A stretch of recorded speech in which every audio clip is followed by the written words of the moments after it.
আপনাদের কাছে আমি পরিচিত হইতে আসছি আর একটা আপনাদের কাছে অনুরোধ করতে আসছি, সেটা হচ্ছে যে আপনাদের গ্রামে আগামী নির্বাচনকে সামনে রেখে আপনার বিভিন্ন মতের মানুষ থাকবে, বিভিন্ন মার্কার মানুষ থাকবে, থাকবে না? কিন্তু কারোর সাথে কোনো ধরনের প্রতিহিংসা, কোনো ঝগড়া বিবাদ এগুলো করার দরকার নাই। আপনারা এই বাজারে কি সবাই বাজার করেন না?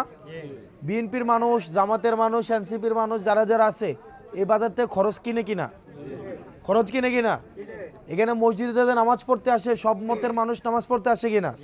নাকি বিএনপির জন্য আলাদা মসজিদ, জামাতের জন্য আরেকটা, আমাদের জন্য আরেকটা, এরকম আছে? এরকম যদি হয় তাহলে এনসিপি আগামী 25-30 বছরে মসজিদ বানাইতে পারতো না, কারণ মসজিদ বানাইতে যে টাকা পয়সা লাগে এগুলো আমাদের হবে না। তো আমরা দেখেন, আমরা সামাজিক অন্যান্য যত কাজ এগুলো তো আমরা একসাথেই করি, তাই না? নাকি এগুলো আমরা আলাদা আলাদা করি? একসাথেই করি। তো নির্বাচনকে সামনে রেখে আপনি হয়তো এক মার্কায় ভোট দিবেন, আরেকজন হয়তো আরেক মার্কায় ভোট দিবে, কিন্তু এই প্রতিযোগিতাটা এটা যেন কখনোই প্রতিহিংসায় পরিণত না হয়। মানে বিষয়টা বুঝছেন? এটা যেন কোনোভাবেই প্রতিহিংসায় না যায়। আপনি আপনার মার্কায় ভোট দিবেন, আরেকজন আরেক মার্কায় ভোট দিবে। আপনারা ভোটের সময় আলাদা আলাদা ভোট দিয়েন, যাকে ইচ্ছা তাকে দিয়েন, কিন্তু আপনারা সমাজে সুন্দর করে নিয়ম শৃঙ্খলার মধ্যে সামাজিক একতা শৃঙ্খলা এগুলো মেনটেন করে আপনারা ভোট দিয়েন। এগুলা মেনটেন করে আপনারা সমাজে থাকেন। ওই যে একটা পক্ষ এখন শুরু করছে না, অমুক মার্কায় যদি ভোট দাও তাহলে কিন্তু নির্বাচনের পরে দেখে নিব বলতেছে না? তো এরা হচ্ছে কি ক্ষমতার আগে এখন সাধু, ক্ষমতা পাইলে এরা ওদের আসল রূপ বের হয়ে আসবে, এদের আসল রূপ বের হয়ে আসবে।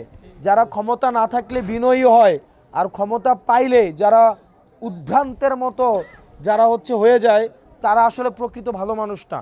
একটা মানুষ খারাপ না ভালো এটা বোঝার জন্য তাকে ক্ষমতা দিতে হয়। ক্ষমতা দেওয়ার পরে যদি সে বিনয়ী থাকে, সে যদি হাম্বল থাকে, সে যদি কৃতজ্ঞ থাকে, তাইলে বোঝা যায় সে মানুষটা ভালো। এখন যারা এখন ভোটের জন্য ভালো, ভোটের জন্য সফেদ সাদা ইস্ত্রি করা পাঞ্জাবি, মাথায় টুপি, হাতে তসবি, একটা নির্বাচনী কস্টিউম আছে না, এটা একটা নির্বাচনী কিন্তু একটা পোশাক আশাক আছে। আমার অনেকে এসে বলে পাঞ্জাবিটা কই, তা আমি পাঞ্জাবি কেন, এটা একটা নির্বাচনী পোশাক। তো নির্বাচনী হাতে থাকবে তসবি, মাথায় থাকবে একটা সাদা ফকফকা একটা টুপি, সাদা পাঞ্জাবি ইস্তারি করা, আর লগে হচ্ছে কি মাঝখানে মানুষ যদি এরই খেতে আলু লাগাইতেছে না, একদম আক্কেরে খেতানে মালাও লাগে একদম। এগুলো হচ্ছে অভিনয়, এগুলো হচ্ছে ক্ষমতা পাওয়ার জন্য, এগুলো হচ্ছে অভিনয়। আপনি দেখবেন যে মানুষটা তার প্রকৃত রূপটাই আপনার সামনে দেখাচ্ছে কিনা, নাকি আপনার সামনে একটা ভোটের জন্য একটা অভিনয় করতেছে। তো যারা ওই অভিনয় করছে তারা রাতে ফোন দিয়ে আবার হচ্ছে ধমক দেয় না? যেমন আজকে রাতে এখানে যারা যারা আসছেন অনেকে একটু লুকাই টুকাই থাকতেছেন, বিশেষ করে মুরব্বীরা, তারা গোপনে থাকতে পছন্দ করে, ওপেনে আসতে পছন্দ করে না। তারা ওপেনে এখন হইতেছে তাদের বাসার ওয়াইফদের প্রেশারে অথবা তাদের সন্তানদের প্রেশারে। দেখবেন দেবিদ্বারে হাসনাত আবদুল্লাহর পক্ষে কাজ করার জন্য কারা কারা বলবে বিশ্ববিদ্যালয় শিক্ষার্থীরা বাসায় ফোন দিয়ে বলে না যে আব্বা হাসনাত আবদুল্লাহর পক্ষে থাকেন, বলে কি না?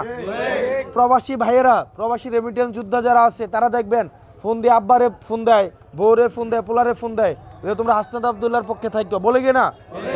দেখবেন যারা হচ্ছে আলেমোলামারা দেখবেন বলে ফোন দিয়া যে হাসনাত আবদুল্লাহর পক্ষে থাকেন, বলে কি না?